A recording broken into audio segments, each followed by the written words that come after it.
حضرت خدیجہ رضی اللہ تعالیٰ عنہ کی عمر 40 سال تھی، اور جب تک حضرت خدیجہ رضی اللہ تعالیٰ عنہ زندہ رہیں آپ نے دوسری شادی نہیں کی۔ 50 سال کی عمر تک آپ نے ایک بیوی پر قناعت کیا۔ اگر کسی شخص میں نفسانی خواہشات کا غلبہ ہو تو وہ عالم شباب کے 25 سال ایک بیوہ خاتون کے ساتھ گزارنے پر اکتفا نہیں کرتا۔ حضرت خدیجہ رضی اللہ تعالیٰ عنہ کی وفات کے بعد مختلف وجوہات کی بنا پر آپ صلی اللہ علیہ وسلم نے نکاح کیے۔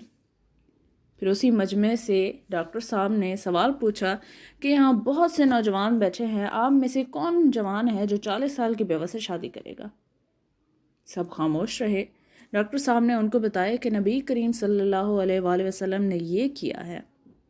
پھر ڈاکٹر صاحب نے سب کو بتایا جو 11 شادیاں آپ صلی اللہ علیہ وسلم نے کی ہیں سوائے ایک کے، باقی سب بیوہ تھی۔ یہ سن کر سب حیران رہ گئے۔ پھر مجمع کو بتایا کہ جنگ احد میں 70 صحابہ رضی اللہ تعالیٰ عنہ شہید ہوئے، نصف سے زیادہ گھرانے بے آسرا ہو گئے، بیوہ اور یتیموں کا کوئی سہارا نہ رہا۔ اس مسئلے کو حل کرنے کے لیے نبی کریم صلی اللہ علیہ وسلم نے اپنے صحابہ رضی اللہ تعالیٰ عنہ کو بیوہ سے شادی کرنے کا کہا۔ لوگوں کو ترغیب دینے کے لیے آپ صلی اللہ علیہ وسلم نے حضرت سودہ رضی اللہ تعالیٰ عنہ، حضرت ام سلمہ رضی اللہ تعالیٰ عنہ اور حضرت زینب بنت خزیمہ رضی اللہ تعالیٰ عنہ سے مختلف اوقات میں نکاح کیے۔ آپ کو دیکھا دیکھی صحابہ کرام رضی اللہ تعالیٰ عنہ نے بیوہ سے شادیاں کی، جس کی وجہ سے بے آسرا خواتین کو گھر آباد ہوئے۔ دوسری شادی کے ذریعے قبائل کو قریب لوگ اسلام کے فروغ کا مقصد آپ صلی اللہ علیہ وسلم کے پیش نظر تھا۔ ڈاکٹر صاحب نے بتایا کہ عربوں میں دستور تھا کہ جو شخص ان کا داماد بن جاتا اس کے خلاف جنگ کرنا اپنی عزت کے خلاف سمجھتا تھا۔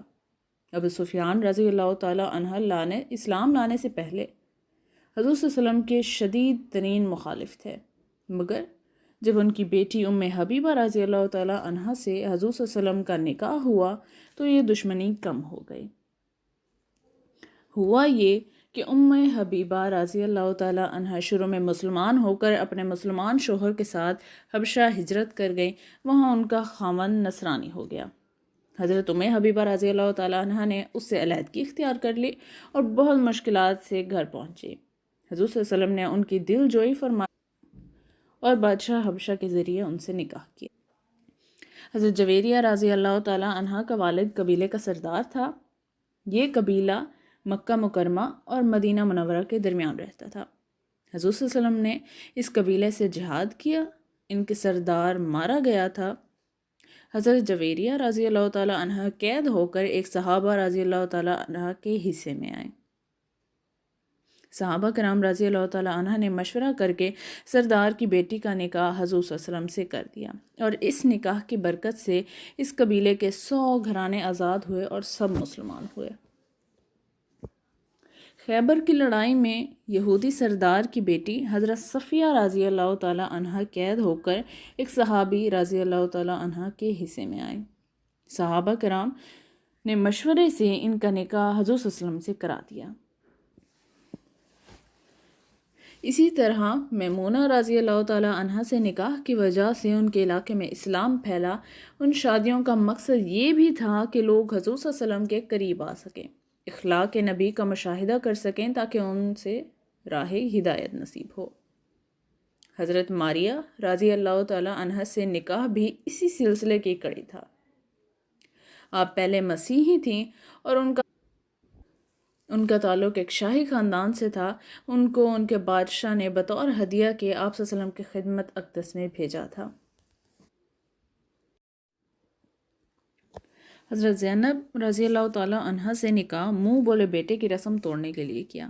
حضرت زید رضی اللہ تعالیٰ عنہ حضور صلی اللہ علیہ وسلم کے منہ بولے بیٹے کہلائے تھے۔ ان کا نکاح حضرت زینب رضی اللہ تعالیٰ عنہ سے ہوا۔ مناسبت نہ ہونے پر حضرت زید رضی اللہ تعالیٰ عنہ نے انہیں طلاق دے دی تو حضور صلی اللہ علیہ وسلم نے نکاح کر لیا اور ثابت کر دیا کہ منہ بولے بیٹے ہرگز حقیقی بیٹے کے ذیل میں نہیں آتا۔ اپنا کلام جاری رکھتے ہوئے ڈاکٹر صاحب نے بتایا کہ علوم اسلامیہ کا سرچشمہ قرآن پاک اور حضور اقدس صلی اللہ علیہ وآلہ وسلم کی سیرت پاک ہے۔ آپ صلی اللہ علیہ وسلم کی سیرت پاک کا ہر ایک پہلو محفوظ کرنے کے لیے مردوں میں خاص کر اصحاب صفا رضی اللہ تعالی عنہ نے بڑھ چڑھ کر حصہ لیا۔ عورتوں میں اس کام کے لیے ایک جماعت کی ضرورت تھی، ایک صحابیہ سے کام کرنا مشکل تھا۔ اس کام کی تکمیل کے لیے آپ صلی اللہ علیہ وسلم نے کئی نکاح کیے۔ آپ نے حکماً ازواج مطہرات رضی اللہ تعالی عنہ کو ارشاد فرمایا تھا کہ ہر اس بات کو نوٹ کریں جو رات کے اندھیرے میں دیکھیں تھیں۔ حضرت عائشہ رضی اللہ تعالی عنہ جو بہت ذہین تھیں، حضور صلی اللہ علیہ وسلم نے نسوانی احکام و مسائل کے متعلق آپ کو خاص طور پر تعلیم دی۔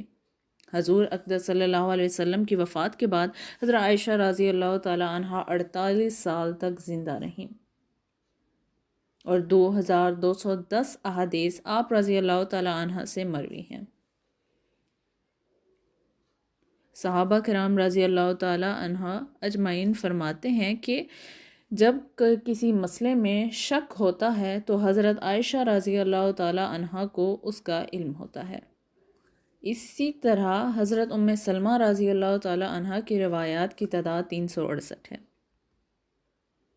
ان حالات سے ظاہر ہوتا ہے کہ ازواج مطہرات رضی اللہ تعالی عنہ کے گھر عورتوں کی دینی درسگاہیں تھیں، کیونکہ یہ تعلیم قیامت تک کے لیے تھی اور ساری دنیا کے لیے تھی اور ذرائع ابلاغ محدود تھے۔ اس لیے کتنا جافشانی سے یہ کام کیا گیا ہوگا اس کا اندازہ آج تک نہیں لگایا جا سکتا۔ آخر میں ڈاکٹر صاحب نے بتایا کہ یہ مذکورہ بالا بیان میں گرجوں میں لوگوں کو سناتا ہوں اور وہ سنتے ہیں۔ باقی ہدایات دینا تو اللہ تعالیٰ کے ہاتھ میں ہے۔ اگر پڑھے لکھے مسلمان ان نکات کو یاد کر لیں اور کوئی بدبخت حضور صلی اللہ علیہ وسلم کی ذات پر حملہ کرے تو ہم سب اس کا دفاع کریں۔ امید کرتی ہوں بہت کچھ سیکھنے کو ملا ہوگا۔ اللہ حافظ۔